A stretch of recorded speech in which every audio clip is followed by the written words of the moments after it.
အားလုံးပဲမင်္ဂလာပါကျွန်တော်တငယ်ချင်းမိတ်ဆွေများအတွက်ခောက်ခုံလုံးလေးပြန်လဲမျှဝေလိုက်ပါတယ်အားလုံးအတူတူလေ့လာကြည့်ကြရအောင်ရိုးရှင်းပြီးတော့လောက်ကလည်းလွယ်ပါတယ်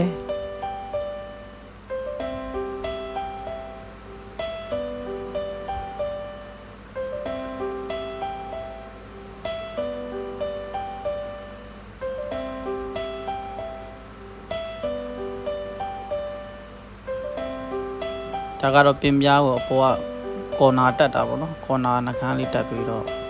လောက်တာပေါ့ဒါကတော့ခြေထောက်လှုပ်ဖို့အတွက်ကို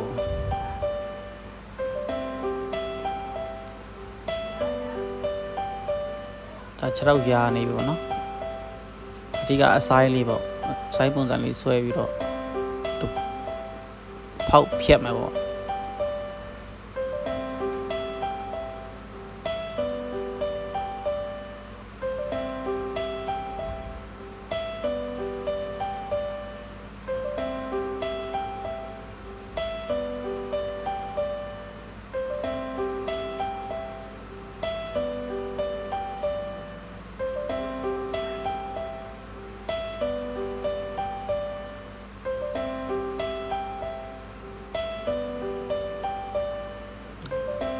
ဒါပြီးရင်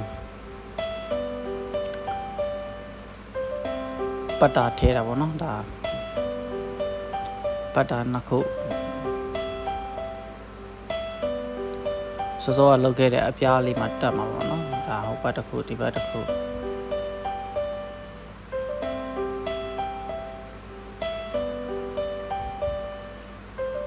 တက်လွယ်ကူရိုးရှင်းပါတယ်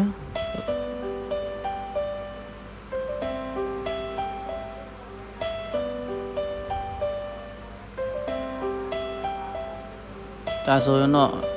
ကောင်းမွန်လှပတဲ့ခုံလေးတစ်လုံးရရှိပါပြီပေါ့နော်တိမ့်လို့လည်းလွယ်တယ်ပေါ့နော်အားလုံးကိုကျေးဇူးတင်ပါတယ်